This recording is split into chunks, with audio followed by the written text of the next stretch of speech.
وبه نستعین وهو خیر المعین. آج نہیں لایا مائک نہیں بھول گیا. اور آواز تو صحیح ریکارڈ ہوتی ہے انشاءاللہ. بسم اللہ الرحمن الرحیم. الف لام میم ذالک الکتاب لا ریب فیہ ھدی للمتقین الذین یؤمنون بالغیب ویقیمون الصلاۃ. اوصاف ذکر کر رہے تھے متقین کے، کہ متقین کے اوصاف ایک ایک کر کے قرآن نے جو بیان کیے. پہلا وصف یؤمنون بالغیب. عرض کیا تھا کہ یہاں پہ بالغیب مفعول ہے، مفعول مال واسطہ، اور اس کے آثار یہ ہیں کہ اگر غیب کی حقیقت کو مانتے ہیں، قبول کرتے ہیں، تو پھر وہ ساری آواز جو ابھی تک بیان کی تھی. دوسرا عرض کیا تھا کہ یہ بالغیب کیا ہو، حال ہو، اور تیسرا کہا تھا یہ بالغیب کیا ہو، بائے استعانت کی ہو، اور غیب اعلیٰ ہو. یہ دونوں نظریے قرآن کی آیات کے ساتھ سازگار نہیں ہیں. اگر یہ حالت ہو، کیونکہ بالغیب حال ہو، ظرف، اور ظرف بن رہا ہو حال، اس کا مطلب کیا ہے کہ ایک حالت بیان کر رہے ہیں. خوب حالت کو بیان کرنے کے لیے یہاں پہ متقین کا تذکرہ نہیں ہوا ہے، بلکہ امور غیبیہ کو اپنے دل میں اتارنے کے لیے متقین کے اوصاف بیان کیے گئے ہیں. بس اس کو حال بنانا یہ آیات کے ساتھ سازگار نہیں ہے. تیسرا بالغیب میں بائے استعانت ہو، اور قلب کا معنی، غیب کا معنی کیا کریں، قلب. کیا دلیل ہے؟ کوئی دلیل نہیں ہے، کوئی قرینہ نہیں ہے آیت کے اندر کہ اس غیب سے مراد ہو قلب، اور بے بن جائے استعانت. اور استعانت کے سائے میں کیا کریں کہ متقی وہ ہے جو قلب کے ذریعے ایمان رکھتا ہے. وہ پہلا مسئلہ یہ ہے کہ غیب کا معنی قلب کہاں پہ ہے، کہیں پہ نہیں ہے. یہ توجیحات ہیں، چونکہ با کو استعانت کے لیے لیا، پھر استعانت کے لیے اب آیات کو توڑ پھوڑ کرنا شروع کر دیا. بس یہاں پہ وہی معنی جو ارتکازی ہے، شروع میں جو ذہن انسانی میں آتا ہے، وہ کیا ہے کہ یہاں پہ غیب سے مراد ایک ہے حقیقت، ایک ہے عالم. اس عالم میں جانے کے لیے تقوی کی ضرورت ہے. اگر تقوی نہیں ہوگا تو وہاں انسان منتقل نہیں ہو سکتا. بس یؤمنون بالغیب میں بالغیب کیا ہے، مفعول مال واسطہ ہے یؤمنون کے لیے، نہ کہ حال ہو یا بائے استعانت ہو اور متعلق ہو جائے یؤمنون کے. با یہاں پر الصاق کے معنی، آسن تو بائے الصاق کے معنی میں الصاق حقیقی ہے. خوب، اب یہ جو سنیں گے صاحبان جو عوام الناس ہیں، ظاہر سی بات ہے ان کو یہ سمجھ میں نہیں آئے گا، لیکن آپ لوگوں کے لیے ہے جو صاحبان علم حوزے میں پڑھنے والے ہیں، ان کو یہ پتہ چلے گا کہ یہ یہاں پہ کیا ہو رہا ہے اور کیا کہہ رہے ہیں. صفت دوم کیا ہے، یقیمون الصلاۃ. اس نماز کو بیان کرنے سے پہلے عرض کیا تھا کہ ایک چیز حتماً ذہن میں رہے، اور وہ یہ ہے کہ دین ایک ایسا مجموعہ ہے جو کاملاً ایک دوسرے کے ساتھ مرتبط ہے.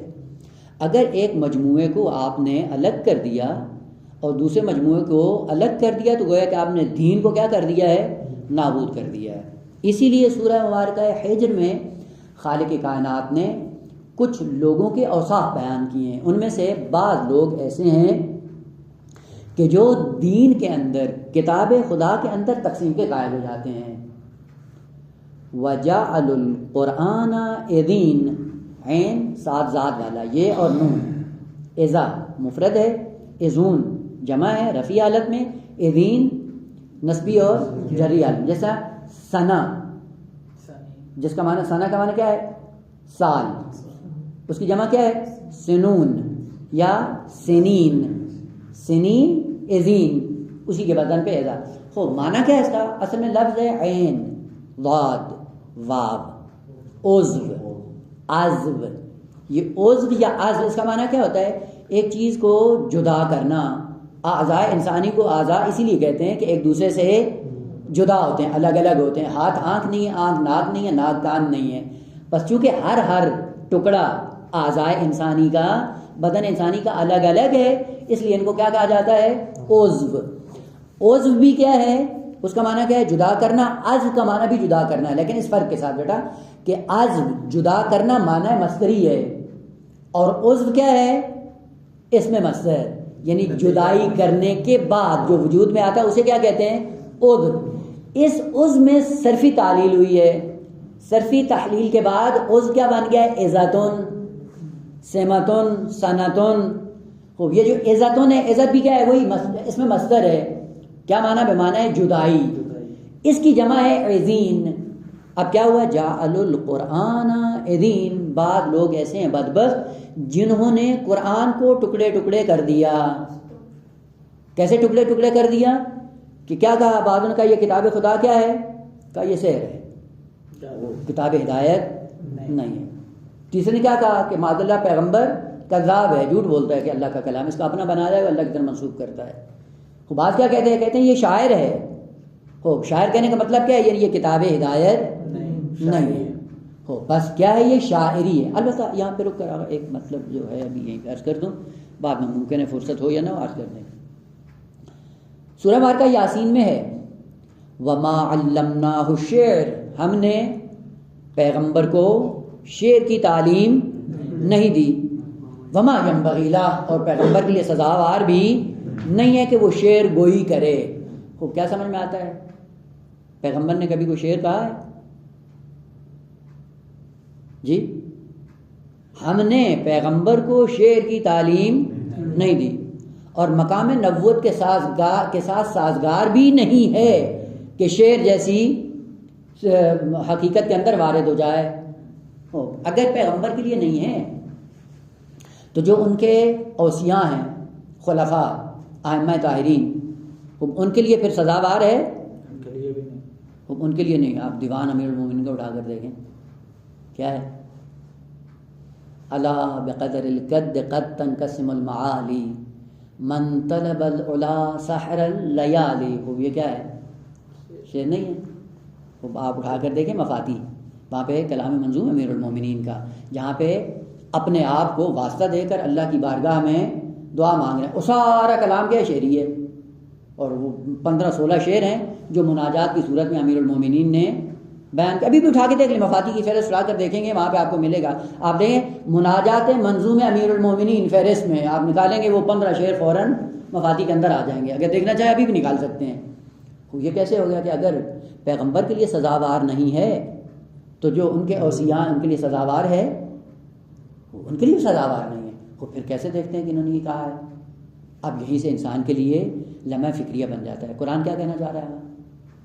یہی وہ مشکل ہوتی ہے کہ جہاں پہ انسان اپنے ذہن کے مطابق کسی حقیقت کو قبول کرتا ہے اور اسی کے مطابق دین کو سمجھتا ہے، اور اس کے بعد جب دین میں مشکل آتی ہے پھر پریشان ہو جاتا ہے. وہ جب قرآن نے کہا وما علمناہ الشعر، ہم نے شعر کی تعلیم نہیں دی، اور یہ سزاوار بھی نہیں ہے، یعنی جائز بھی نہیں ہے پیغمبر کے لیے کہ وہ شعر کہے. وہ جب پیغمبر کے لیے جائز نہیں ہے، البتہ یہ ایک بات ہے، اور وہ انشاءاللہ آپ جائیں گے فقہ میں روایات کے اندر، فقہی مقامات میں جب انشاءاللہ فقیہ بنیں گے وہاں پہ ایک سوال آئے گا کہ روایات کے اندر آتا ہے لا ینبغی ما ینبغی. یہ لا ینبغی یا ما ینبغی، وہی لا اور ما دونوں نافیہ ہیں. آیا یہ لا ینبغی کس پہ دلالت کرتا ہے؟ وہاں پہ فقہاء نے ذکر کیا کہ یہ لا ینبغی حرمت پہ دلالت کرتا ہے. مثلا آ جائے لا ینبغی للرجل، مرد کے لیے یہ سزاوار نہیں ہے کہ وہ یہ کرے. اس کا مطلب کیا؟ یعنی یہ کام کرنا اس کے لیے حرام ہے، جائز نہیں ہے. بس لا ینبغی اور ما ینبغی مفاد دونوں کا ایک ہے. وما علمناہ الشعر، ہم نے تعلیم دی ہی نہیں ہے شعر کی. وما ینبغی لہ، اور پیغمبر کے لیے یہ جائز بھی حرام ہے. خود جب پیغمبر کے لہرا میں کیسے امیر المومنین اشعار کی صورت میں آ کر بیان کر رہے ہیں، اور یہ منظوم کلام جو آپ کو ملتا ہے، پھر معنی کیا ہے؟ یہی وہ مشکل ہے کہ دین کو گہرائی سے سمجھنے کی ضرورت ہے. اب آئیں انشاءاللہ کہ منطق پڑھی ہے نا؟ منطق خوب، اس میں ایک صنعت خمس ہے، نام سنا ہے؟ وہ صنعت خمس میں سے ایک کیا ہے؟ شعر. شعر کیا ہوتا ہے؟ شعر کیا ہوتا ہے؟ نہیں پتا. علم منطق میں شعر کہا جاتا ہے وہ مطالب جو خیالی ہوں، جن کی کوئی واقعیت نہ ہو، ان کو کہا جاتا ہے شعر. بس شعر کیا ہے؟ تخیلات کا نام ہے، خیالات کا نام ہے. کون سے خیالات؟ کا جن کی واقعیت کچھ بھی نہ ہو. اور یہ ہے، پہلے بھی عرض کیا تھا کہ خیالات فقط ہیتہ ذہن میں ہوتے ہیں، خارج میں نہیں ہوتے. ہے یا نہیں ہے؟ اس کے لیے ایک نمونہ ذکر کیا تھا کہ مردے کے پاس سونا ہو تو قوت خیال کیا کرتی ہے؟ ڈراتی ہے، خطرناک، بہت خطرناک ہے، یہاں پہ نہیں سو. یہ کیا ہے؟ خیالات جس کی واقعیت نہیں ہے. یا مثلا کسی شہر کا آپ نے سنا کہ جس کو آپ نے دیکھا نہیں ہے، خیال نے کیا کیا؟ ایک تصویر آپ کے سامنے بنا دی. جب اس شہر میں جاتے ہیں وہی ہوتی ہے؟ نہیں ہوتی. اس سے پتہ چلتا ہے کہ یہ خیالات کی دنیا ہے. خیالات کی دنیا کا کوئی واقعیت سے تعلق نہیں, کبھی بھی واقع اور حقیقت کے مطابق نہیں ہوتے. بس شعر علمی اصطلاح میں ان مطالب کو کہا جاتا ہے جن کی کوئی واقعیت نہ ہو, فقط ہدے ذہنی میں ہو. البتہ یہ جو مطالب ہوتے ہیں خیالاتی, ان کو جب بیان کرنا ہو دو طرح سے ہوتا ہے. کیسے؟ کبھی نثر کلام میں خیالات کو بیان کرتے ہیں اور کبھی نظم بنا کر اس مطلب کو بیان کر دیتے ہیں. پس کیا ہوا؟ وہ مطلب جو خیالی ہے, جس کی کوئی واقعیت نہیں ہے, آپ اس کو بیان کریں نظم کی صورت میں, وہی جو اردو والا شعر ہے اس میں بیان کر دیں تو بھی کیا ہے؟ شعر. اگر نثر کی صورت میں بیان کریں تو بھی کیا ہے؟ شعر. بس شعر سے مراد وہ مطالب جو خیالی ہیں, جن کا حقیقت سے کوئی تعلق نہیں ہے. آپ اس کو نظم کی صورت میں بیان کر دیں, کیا ہو جائے گا؟ شعر ہی ہے, خیالات ہیں. اور اگر نثر کی صورت میں بیان کریں تو بھی خیالات ہیں. یہ کہا جا رہا ہے کہ وما علمناہ الشعر, ہم نے خیالات کی تعلیم نہیں دی ہے کہ خیالی باتیں کرتا ہو, جی قیامت آئے گی, فرشتے ہوں گے, جنت ہے, جہنم ہے. یہی ہے نا دین کے اندر. سورہ آسن, سورہ جی یہی جو شعر کی مذمت کی اسی کی کہ انسان خیال پرداز نہ ہو. بعض ہوتے ہیں خیالات کی دنیا میں کیا کرتے رہتے ہیں. ہمارے اردو میں ایک ضرب المثل ہے شیخ چلی کی.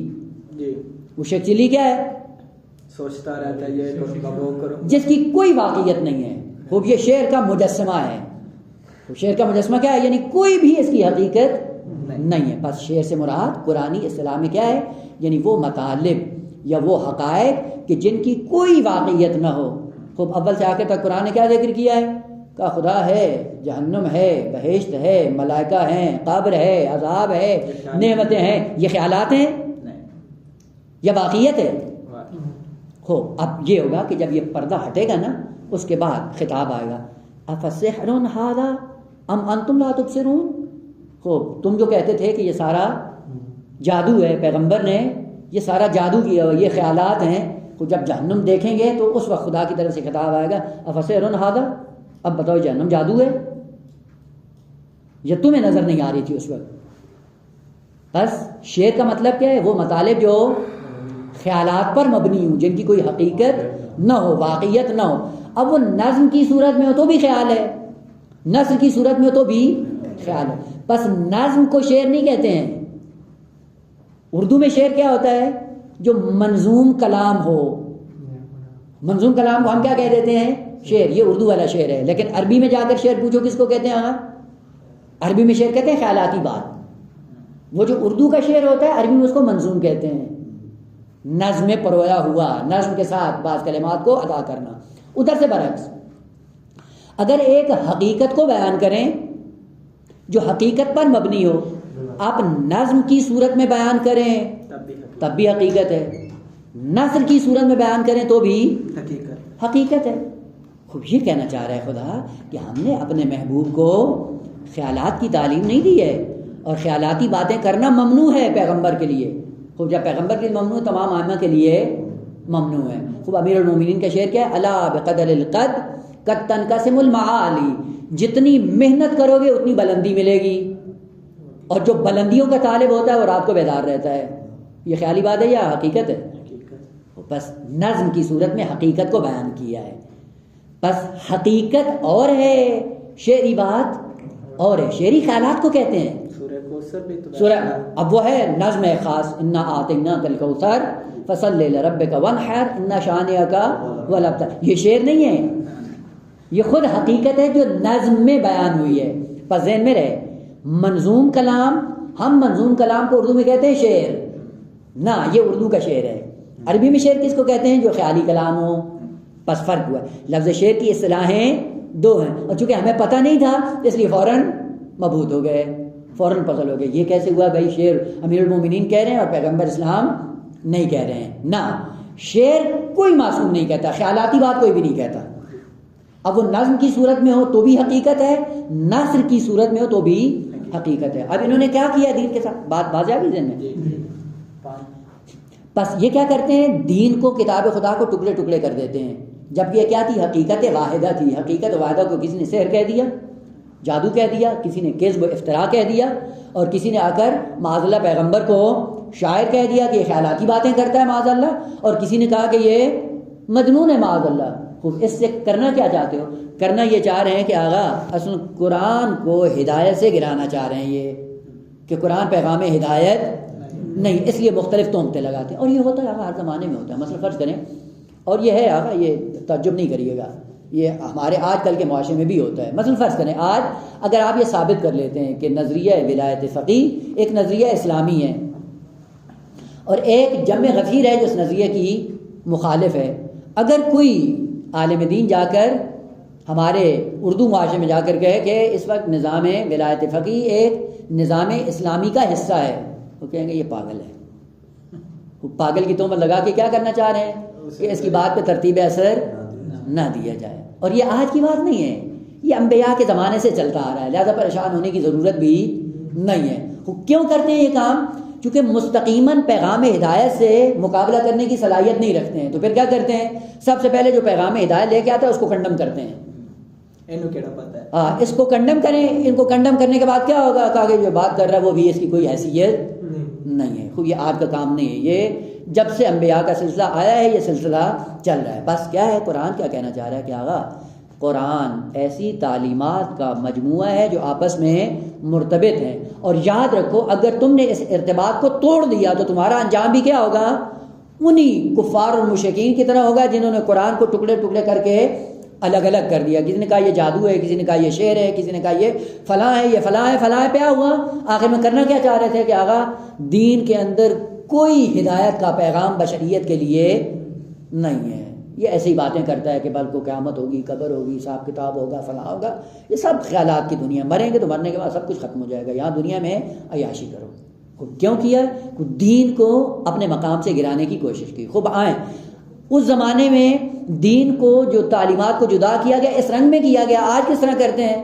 نؤمن ببعض ونکفر ببعض، کسی نے عزاداری لے لی، کسی نے نماز لے لی، کسی نے روزہ لے لیا، کسی نے حج لے لیا، کسی نے زکوٰۃ لے لیا، اور ہر ایک نے اپنی دکان چمکانا شروع کر دیا، اور سب کہتے ہیں کہ ہم دیندار ہیں۔ نا، دین کو اگر لینا ہے تو پورے مجموعے کو لینا ہے، اور پورا مجموعہ ایک دوسرے کے ساتھ مرتبط ہے۔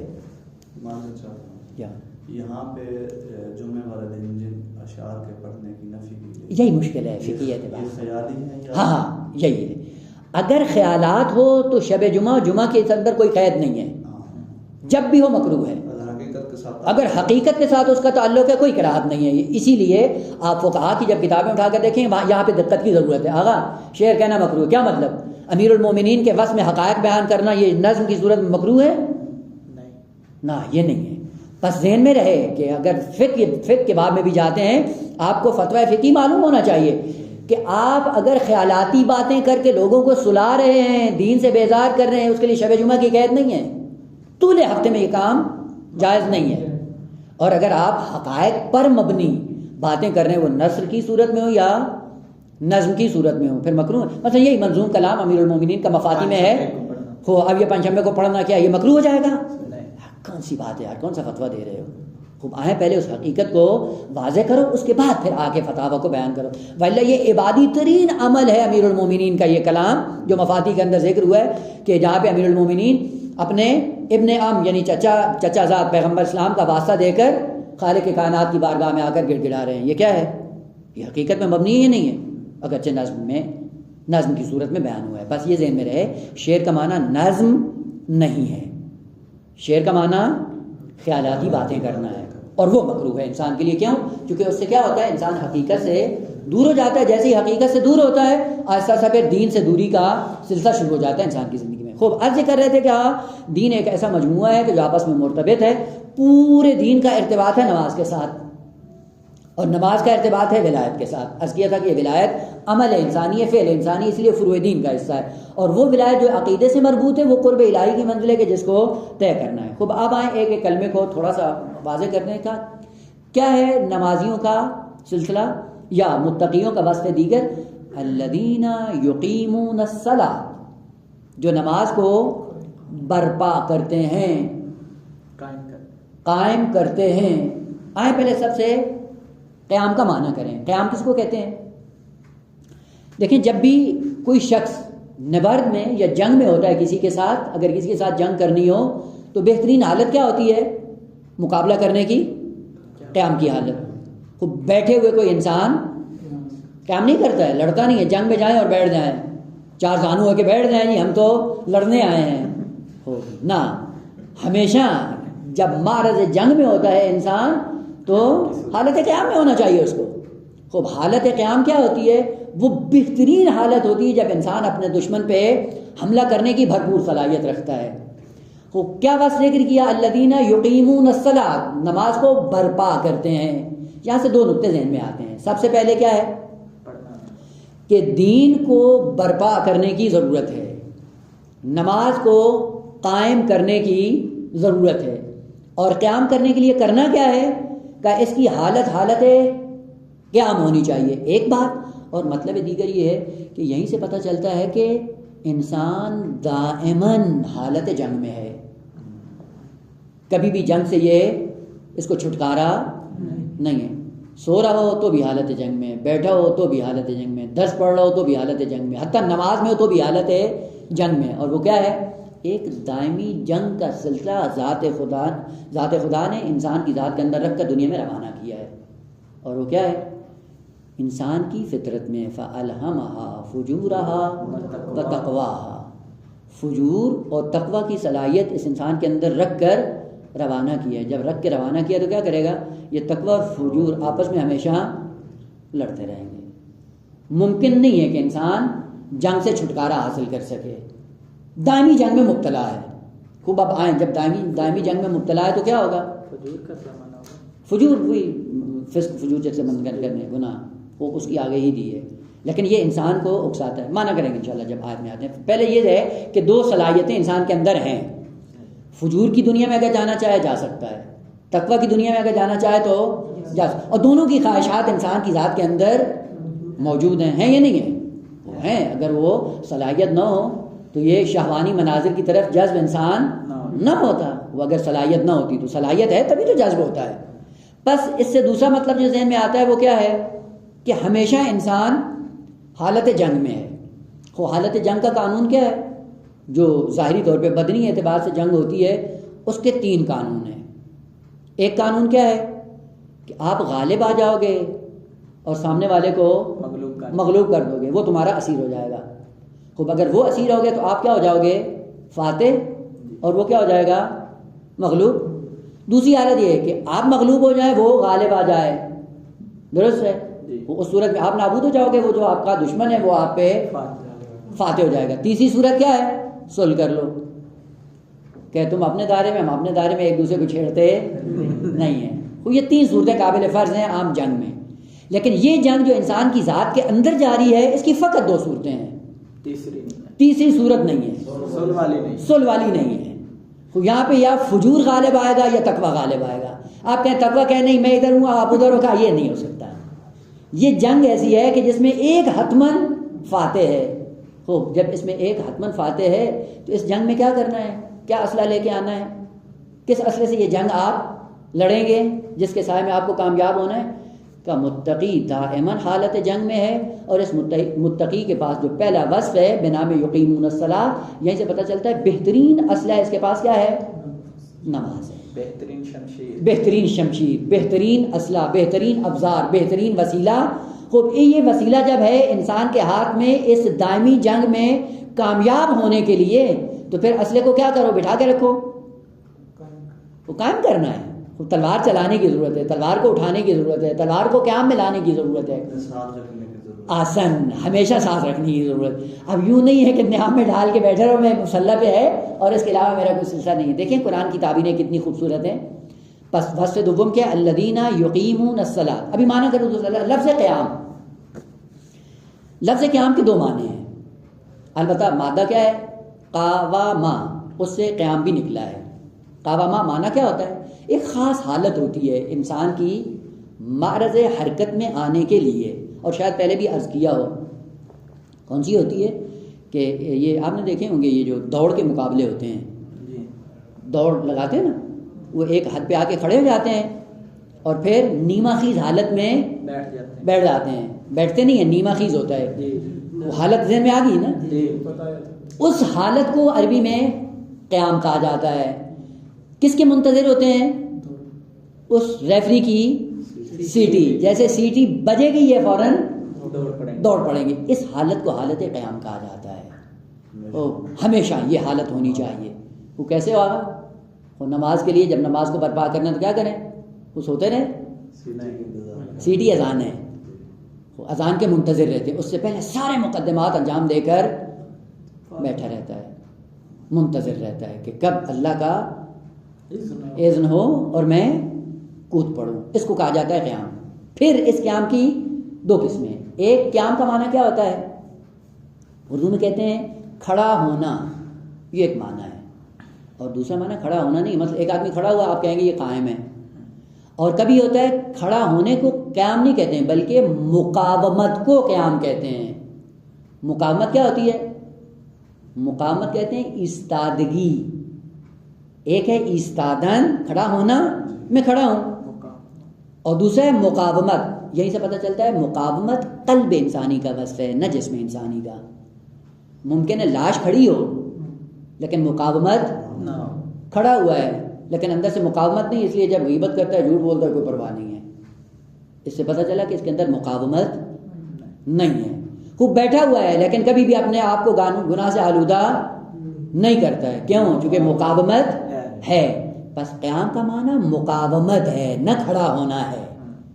اگر مقاومت ہے تو یہ قیام ہے، اگر مقاومت نہیں ہے تو یہ قیام بھی نہیں. یہی سے پتہ چلتا ہے کہ ایک کھڑا ہے، لاش کھڑی ہوئی ہے، اور ایک یہ ہے کہ مقاومت اس کے دل کا وصف بن چکا ہے. اور جب دل کا وصف بنتا ہے کبھی بھی اپنے دامن کو آلودہ نہیں کرتا. اس کو کیا کہیں گے؟ کہ یہ مقاوم انسان ہے.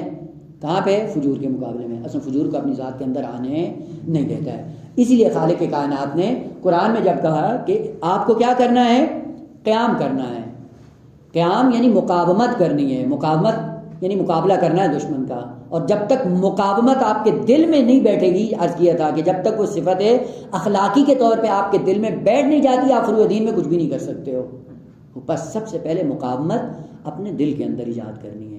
اس کے نتیجے میں دیکھیں گے فروع دین آہستہ آہستہ آپ کی زندگی میں نمایاں ہونا شروع ہو جائیں گے. اسی لیے قرآن نے چند ایک آیات کے اندر ذکر کیا ہے اس قیام کو کہ کس طرح ہونا چاہیے. کبھی کبھی لفظ قیام کو قعود کے مقابلے میں ذکر کیا گیا ہے. قعود کیا معنی؟ بیٹھنا. اس کے مقابلے میں کیا ہے؟ مثلا سورہ مبارکہ آل عمران میں آیت نمبر 119 الذین یذکرون اللہ قیاما. بعض ہیں جو اللہ کو یاد کرتے ہیں کس صورت میں؟ قیام کی حالت میں. یہاں پہ لفظ قیام مصدر نہیں آیا، یہ قیام جمع ہے قائم کی، فعال کے وزن پہ. قیام فعال، یہ جمع ہے قائم کی، یعنی کیا ہے؟ قیام کرتے ہیں. کون؟ الذین، چونکہ جمع آ رہا ہے. یذکرون اللہ، کتنے ایسے لوگ ہیں جو اللہ کو یاد کرتے ہیں اور ان کی حالت کیا ہوتی ہے؟ مقاومت کی. کس کے مقابلے میں؟ قیاما وقعودا وعلی جنوبہم. سوئے ہوئے ہوں تو بھی قائم ہیں، قعود ہوں تو بھی قائم ہیں، قائم کی حالت میں تو بھی مقاومت ہے. یہاں پہ قیام کا معنی مقاومت ہے، نہ فقط کھڑا ہونا. اور کیا ہے؟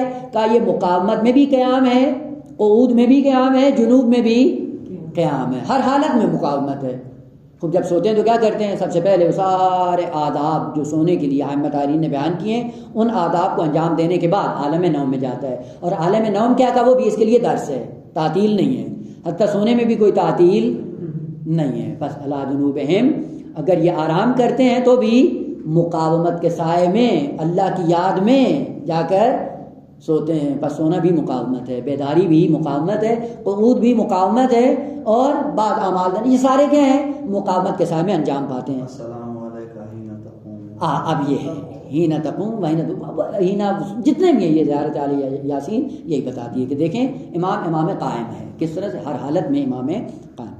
خوب، دوسری آیت کہ جہاں پہ خداوند عالم نے اس قیام کو کسی اور حقیقت کے مقابلے میں ذکر کیا، وہ کیا ہے؟ کبھی سجدے کے مقابلے میں آ کے کہا یہ قیام ہے. کیا کہا؟ سورہ واقعہ فرقان آیت نمبر 64 والذین یبیتون لربہم. وہ لوگ جو خدا کی خاطر رات کو جاگتے ہیں. بیتوتا معنی عربی کا کیا ہے؟ بیت اور بیتوتا معنی عربی میں یہ ہوتا ہے کہ ایک ایسی جگہ جہاں پہ بیداری کے عالم میں رات گزاری جائے. ذہن میں رہے, اسی سے بیت نکلا ہے. بیت کا معنی کیا ہے؟ گھر. گھر نہیں ہے, اب وہ معنی کروں گا, یہ رائج ہو گیا. بیت کون سی جگہ ہے؟ کہ ایسی جگہ جہاں پہ رات کا ایک حصہ عالم بیداری میں گزارا جائے. اسی لیے جب آپ حج پہ جاتے ہیں تو حج کے ارکان میں سے ایک رکن کیا ہے؟ کہ منا میں بیتوتا کرنا ہے. مقام منا میں بیتوتا کرنا, اس کا معنی یہ نہیں وہاں پہ خراٹے لے کے سو جانا ہے نا, وہاں پہ رکنا ہے رات کے ایک حصے میں اور ذکر الہی میں مصروف رہنا ہے. ذکر الہی کو کرتے ہوئے عالم بیداری میں پھر وہاں سے آپ کو منتقل ہونا ہے. پس بیت یا بیتوتا معنی کیا عربی میں؟ کہ جہاں پہ رات کے ایک لمحے کو گزارا جائے عالم بیداری میں. البتہ بعضوں نے کہا کہ بیداری اور یقظہ یا نوم فرق نہیں کرتا ہے, سوئے ہوں گزاریں تو بھی بیت ہے, بیداری کے عالم میں گزاریں تو بھی بیت ہے نا. لیکن دقیق معنی یہ ہے کہ بیت کون سی جگہ ہے؟ جہاں پہ انسان آرام کرتا ہے بیداری کے عالم میں, آرام کی جگہ, اس کو کیا کہا جاتا ہے؟ بیت. والذین یبیتون لربہم, وہ جو یبیتون سوتے نہیں ہیں, رات کے عالم میں خدا کی یاد میں رہتے ہیں. والذین یبیتون لربہم, ساری رات اللہ کی یاد میں رہتے ہیں. وہ تو سو رہے ہوتے ہیں, کیسے یاد خدا میں؟ کہا نا یہی اعمال اور وہی آداب جو خالق کائنات نے بیان کیے ہیں, ان کے سائے میں اگر آداب انجام دے کر یہ لیٹ جاتا ہے اور اس کے اوپر اگر نیند طاری ہو جاتی ہے, نیند کا طاری ہونا ہے, ان کو یاد خدا سے غافل نہیں. اب بھی یہ ان کا سونا بھی یاد خدا میں ہے. بس وہاں پہ اگر نوم کا معنی لیا جائے تو بھی کوئی فرق نہیں کرتا, لیکن اگر دقیق معنی لیں تو وہی ہے یبیتون, یعنی رات کی تاریکی میں عالم بیداری میں اللہ کی یاد میں ہوتے ہیں. کس طرح کرتے ہیں؟ یبیتون لربہم سجدن وقیاما, یہ قرینہ ہے کہ یبیتون سے مراد نوم نہیں ہے, سجدن حالت سجدہ میں ہے یا حالت قیام میں ہے اور یاد خدا میں ہے. یہاں پہ لفظ قیام کس کے مقابلے میں ہے؟ سجدے کے. پس کبھی ہے قعود کے مقابلے میں, کبھی ہے سجدے کے مقابلے میں. اور یہ قرآنی آیات بہت زیادہ ہے, میں فقط دونوں نے مثال چند ایک نمونے عرض کر رہا ہوں. تیسری چیز کبھی کبھی اعوجاج کے مقابلے میں قیام ہے. اعوجاج کس کو کہتے ہیں؟ اعوجاج, عوج عین واو جیم, کہتے ہیں ٹیڑھا پن. ٹیڑھا پن کیا ہوتا ہے؟ کبھی فکر باطل ٹیڑھا پن ہے, کبھی دین سے دوری ٹیڑھا پن ہے, ضلالت دین سے ٹیڑھا پن ہے. ٹیڑھا مطلب کیا ہوتا ہے؟ قدروی. قدروی مقام عمل میں بھی ہو سکتی ہے, قدروی عقیدے میں بھی ہو سکتی ہے. اس لیے کیا کہتے ہیں؟ بد عقیدتی کیا ہے؟ اعوجاج. بد عملی کیا ہے؟ اعوجاج. بس کج روی جو مقام عمل میں ہو وہ بھی کیا ہے؟ اعوجاج. اور کج فکری ہو وہ بھی کیا ہے؟ اعوجاج. اس کج فکری کو صاف کرنے کے لیے مقاومت کی ضرورت ہے, قیام کرنے کی ضرورت ہے. وہ کیسے کرو کہ اگر معاشرے میں بگاڑ آ گیا تو کیا کرو؟ قیام کرو. کیوں قیام نہیں کرتے ہو؟ قیام کر کے اس ٹیڑھے پن کو معاشرے سے ختم کرو. اسی لیے کیا کرو؟ زمانہ غیبت کبریٰ میں کیا کرو؟ یوطئون للمہدی سلطانہ. خوب معاشرے میں کج روی نہیں ہے, کج فکری نہیں ہے, خوب ٹیڑھا پن نہیں ہے, خوب ہے. خوب کیا کرو؟ کہ مقاومت کرو. مقاومت کر کے زمینہ ہموار کرو مہدی آخر زمان کے لیے. خوب سوئے رہتے ہو, سو کے سمجھتے ہو شاید ہم نے دین کی خدمت کر دی. اعوجاج کے مقابلے میں کیا ہے؟ قیام. سورہ مبارکہ حدید آیت نمبر 25, لقد ارسلنا رسولنا بالبینات. خوب ہم نے رسولوں کو خالی ہاتھ نہیں بھیجا, براہین دے کر بھیجے. اس بینات سے مراد معجزات, البتہ مصداق کے طور پہ, ضروری نہیں کہ منحصر اسی میں. معجزات بھی بینات کا ایک مصداق ہے اور براہین عقلی بھی اسی بینات کا دوسرا مصداق ہے, اور کچھ بھی ہو سکتا ہے. وَأَنزَلْنَا مَعَهُمُ الْكِتَابَ وَالْمِيزَانَ. خوب اس رسولوں کو بینات بھی دیے, اور کیا دیا کہ ان کے ساتھ ہم نے کتاب اور میزان کو بھی نازل کیا. کیوں کیا؟ وہ کہا کہ معاشرے میں کج روی ہے, کج فکری ہے, اعوجاج ہے. اعوجاج کو ختم کرنے کے لیے مقاومت کی ضرورت ہے. وہ یہ سارا کچھ کیوں دیا؟ اس لیے دیا لِيَقُومَ النَّاسُ بِالْقِسْطِ. کیا کریں؟ لوگ قیام کریں کس کے ساتھ؟ قسط. اور یہ دوسرا نمونہ ہے جو مہدویت میں انحراف کا شکار ہوا ہے, اور وہ کیا ہے؟ اور وہ یہ ہے کہ امام آئیں گے تو عدالت برپا کریں گے. سنتے ہیں نا, یہ سنتے آتے ہیں کہ مہدویت کا کام کیا ہے؟ عدالت کرنا. خوب بس عدالت قائم کر دی، ذمہ داری ختم ہو گئی، زمین کو پر کر دیں گے عدالت سے، عدالت سے جیسے کہ پر وہ ظلم سے پر پر ہو چکی ہوتی. اب وہ معنی نہیں پتہ بیچارے کو، نہ حدیث کا نہ قرآن کا.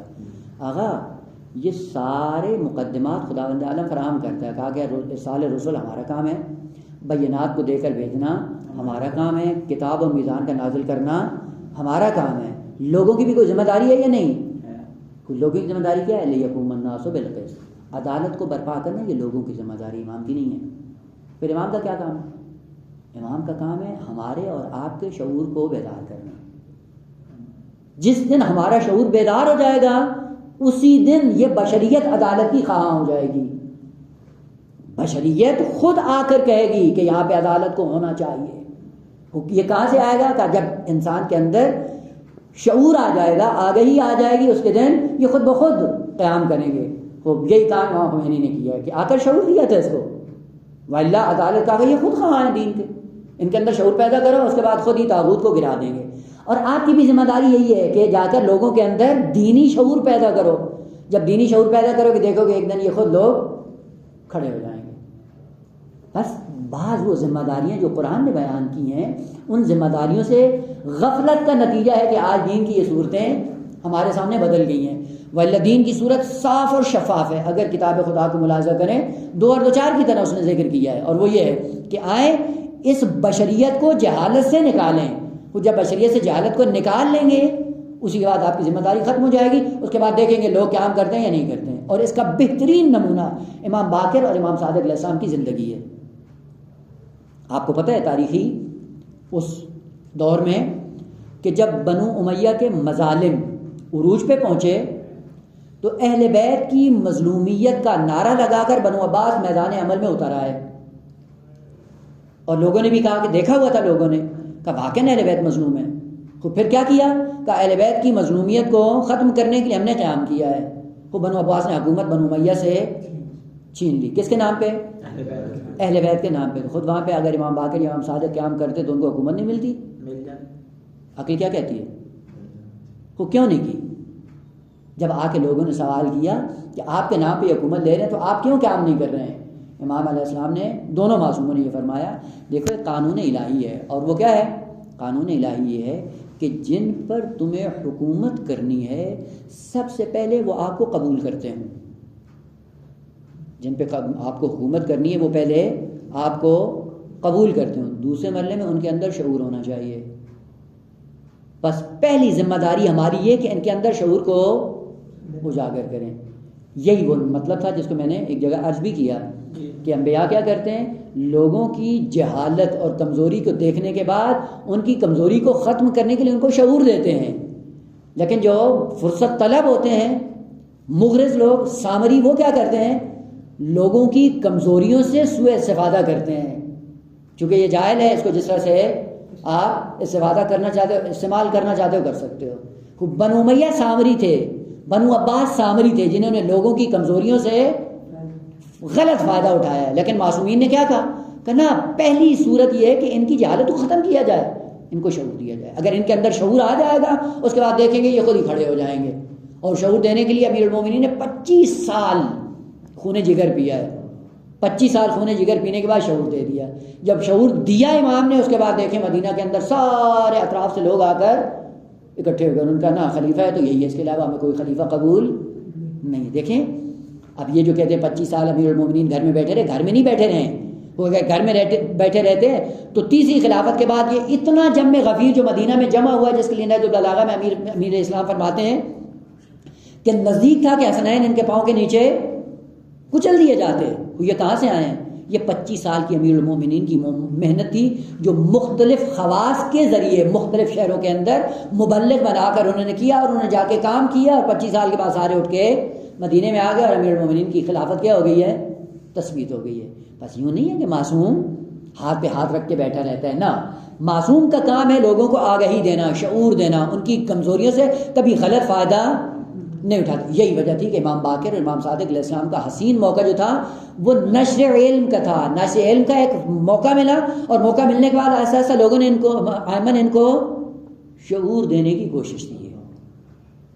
اور آپ دیکھیں شعور کا ایک نمونہ یہ تھا کہ ایک وہ زمانہ تھا مدینہ کی سرزمین میں جب امام حسین بھی بیٹھے تھے اور ایک دوسرا شخص بھی بیٹھا تھا، اب وہ جو بھی ہو، ایک شخص آتا ہے وہ سوال کرتا ہے دوسرے شخص سے، امام حسین پلٹ کے جواب دیتے ہیں کہ اس کا حکم شرعی اعتبار سے یہ ہے، اور وہ بدتمیزی کرتا ہے، کہتے ہیں میں نے آپ سے پوچھا ہے، یعنی آپ کی کیا حیثیت ہے؟ ایک ہی عالم ہے۔ امام سجاد، امام باقر، امام صادق کی محنت کا نتیجہ یہ تھا کہ مسجد کوفہ میں امام معصوم نہیں ہے، لیکن 900 کے قریب مجتہدین موجود تھے جو قال صادق اور قال باقر کہہ کے آ کر دین کو ترویج کر رہے تھے۔ یہ شعور کا عالم ہے۔ اب جا کر دیکھتے ہیں کہ امام باقر نے کیا کیا، امام صادق نے کیا کیا، امام سجاد نے کیا کیا۔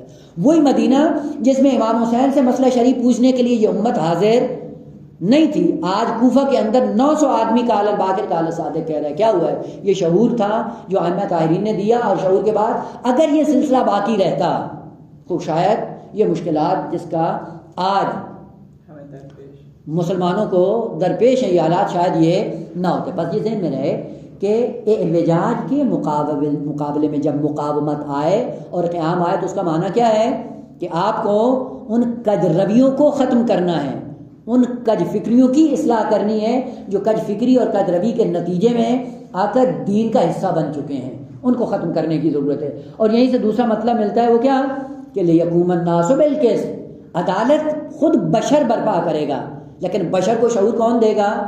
امام دے گا۔ آگہی امام کا کام ہے، وہ آگہی دے گا۔ اسی لیے جو امامت کے نائب بن کر معاشرے میں زندگی بسر کرتے ہیں ان کا کام بھی کیا ہے؟ لوگوں کو آگہی دینا ہے، شعور دینا ہے، شعور کو بڑھانے کی ضرورت ہے۔ اور جب شعور بڑھا دیں گے تو پھر کیا ہوگا؟ اس کے بعد آپ دیکھیں بالکل آرام سے بیٹھ جائیں، کیا کریں گے لوگ؟ خود ہی دین کا بھی دفاع کریں گے، علماء کا بھی دفاع کریں گے، مکتب کا بھی دفاع کریں گے، فقط ان کو شعور دینے کی ضرورت ہے۔ اگر قربانی دینی پڑتی بظاہر ہے، بھلے اسی لیے آپ جا کر وہ زیارت اربعین پڑھیں امام صلی اللہ علیہ وسلم کی، جاتے ہیں نا تو ثواب کا ذریعہ بنا کے 2 کلمے زبان سے رٹ کے واپس آ جاتے ہیں۔ وہ کیا ہوا؟ امام علیہ السلام نے کیا کیا، کیوں قیام کیا؟ وہاں پہ زیارت اربعین کے جملے کیا کرے گا مولا؟ کہا کہ ان کو حیرت ضلالت سے نکالنے کے لیے میں نے قیام کیا ہے، ان کو شعور دینے کے لیے میں نے قیام کیا ہے۔ اس کا مطلب ہے جب امت بے شعور ہوتی ہے تو اس کو شعور دینے کے لیے کبھی کبھی ممکن ہے کہ اصل خود امام ہی شہید ہو جائے، لیکن مل جائے گا، اس کو شعور مل جائے گا۔ آہستہ آہستہ پھر ہوا بھی سی، اس کے موقت نتائج جو ظاہر آئے، اب وہ مختلف تنظیموں اور تحریکوں کی صورت میں وہ الگ مسئلہ ہے۔ بس کبھی کبھی قیام کس کے مقابلے میں ہے؟ اعوجاج، کج روی اور کج فکری کے مقابلے میں۔ سورہ مبارکہ سبا آیت نمبر 46، قل انما اعدکم بواحدہ، ایک ہی نصیحت کرتا ہوں، ایک، اے پیغمبر ان سے کہو ایک ہی بات، بس وہ کیا ہے؟ پتے کی ایک ہی بات کرتا ہوں، اگر اس پہ تم نے عمل کر لیا کافی ہے، اور وہ کیا ہے؟ ان تقوموا للہ، اللہ کے لیے، اللہ کے لیے مقاومت ہو، اس لیے نہیں کہ اقتدار مل جائے، اس لیے نہیں ہے کہ ہماری مرجعیت چمک جائے، اس لیے نہیں ہے کہ لوگ ہمیں اٹھ کے سلام کرنا شروع کر دیں، ہوتا ہے نا ہو، کتنے ایسے ہیں جو جاتے ہیں معاشرے کے اندر دین کی باتیں بھی کرتے ہیں اس لیے کہ وہ ہمارا احترام ہو، ہم آغا بن جائیں۔ کہنا قیام کرو کس لیے؟ اللہ کے لیے، دین کی سربلندی ہو، میں سربلند ہوں یا نہ ہوں، دین سربلند ہو، خوب، اس کے لیے بڑا مشکل ہے۔ قل انما اعدکم بواحدہ، ایک ہی نصیحت کرتا ہوں، وہ کیا ہے؟ ان تقوموا للہ ہے۔ خوب، اللہ کے لیے جب قیام کرنا ہے تو پھر فرق نہیں کرتا آپ اکیلے ہوں یا کوئی ساتھ میں کھڑا ہو، فرق نہیں کرتا، مثنیٰ و فرادا، خود 2 مل جائیں اچھے بہتر، نہیں ملتے ہیں تو اس کا مطلب ذمہ داری ختم ہو جائے گی نہ۔ بس یہاں پہ لفظ ان تقوموا للہ، قیام مقامت اعوجاج کے مقابلے میں۔ جاؤ دیکھو اگر معاشرے کے اندر کج روی یا کج فکری جاری ہے تو کیا کرو؟ اسی لیے کہ اذا ظہر البدع، بدعت کی جمع ہے بدع، اذا ظہر البدع فی العالم فعلی العالم ان یظہر علما، تو عالم ربانی کی ذمہ داری ہے کہ اپنے علم کا اظہار کرے۔ اب تقوی کی ضرورت نہیں ہے، گھر میں بیٹھنے کی ضرورت نہیں ہے، تقوی یہ نہیں کہ مجھے کچھ نہیں کہنا ہے، نہ، جب بدعات معاشرے میں رائج ہوں تو پھر کیا کرے عالم؟ اپنے علم کا اظہار کرے۔ وَمَن لَمْ يَفْعَلْ بِذَلِكَ، جو یہ کام نہیں کرے گا، فَعَلَيْهِ لَعْنَةُ اللَّهِ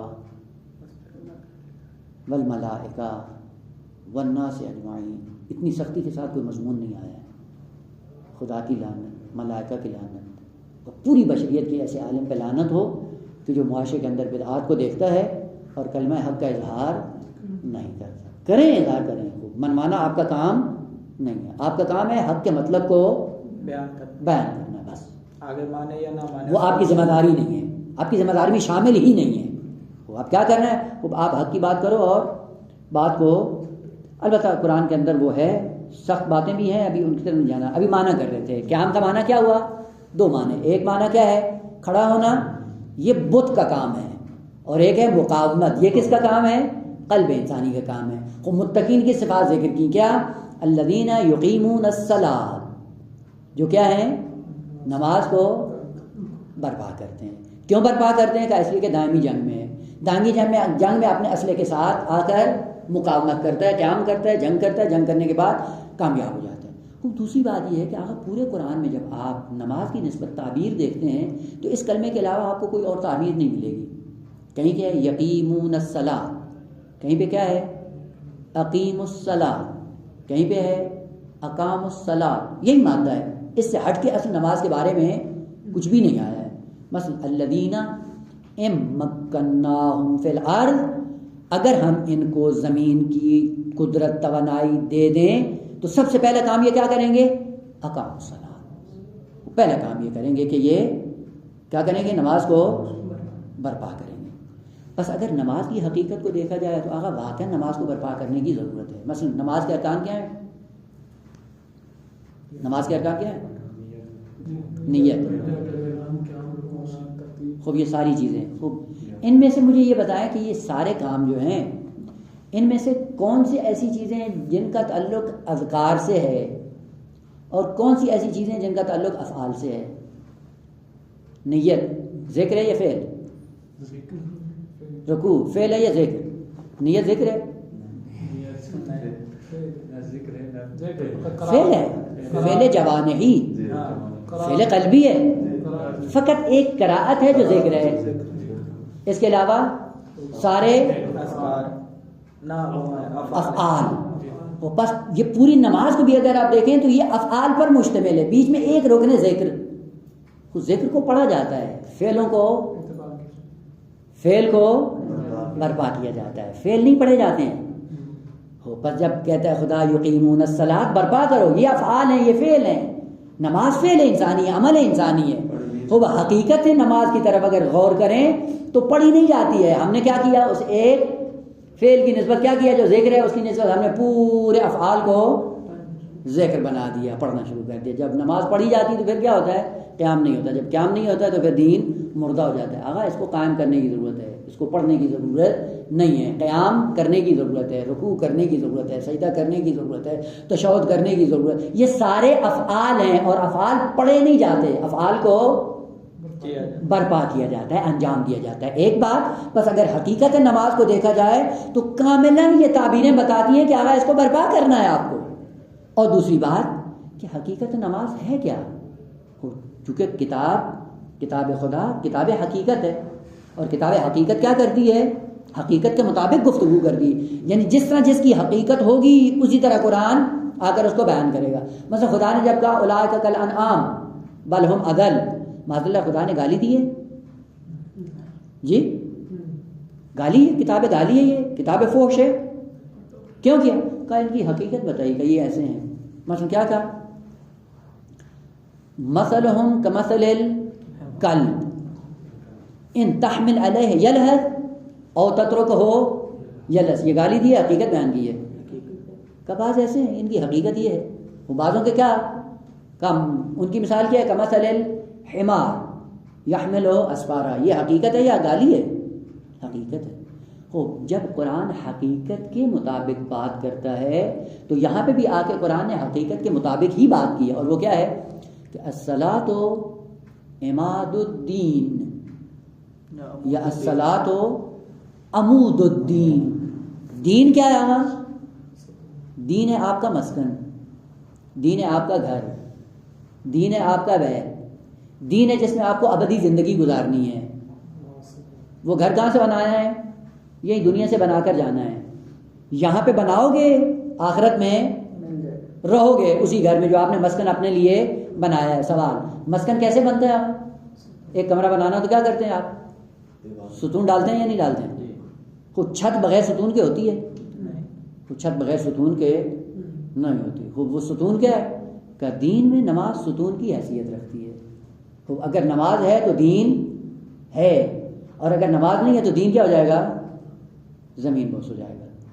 بس جب نماز کی حقیقت ہے ستون، اور ستون پہ پورا دین آپ کا استوار ہوگا. ستون ہوگا تو دین کو سہارا ملے گا، دین اس پہ قائم رہے گا، باقی رہے گا. اب سوال یہ کہ ستون پڑھے جاتے ہیں یا قائم کیے جاتے ہیں؟ آپ کہیں ستون پڑھو، کیا کہیں گے؟ ہنسیں گے یا نہیں لوگ؟ اس لیے خدا عالم نے کیا کہا؟ متقین کی صفات کیا ہے؟ الذین یقیمون الصلاۃ، نماز کو برپا کرتے ہیں، اور نماز کے اوپر کیا ہوتا ہے؟ دین پورا کھڑا ہو جاتا ہے. اسی لیے جب آپ جاتے ہیں معصوم کی بارگاہ میں کیا کہتے ہو؟ اشہد انک قد اقمت الصلاۃ. آپ نے نماز کو برپا کیا، نتیجہ کیا ہوا؟ ستون قائم ہو گیا، ستون کے اوپر تیر، پورا دین کیا ہو گیا ہے؟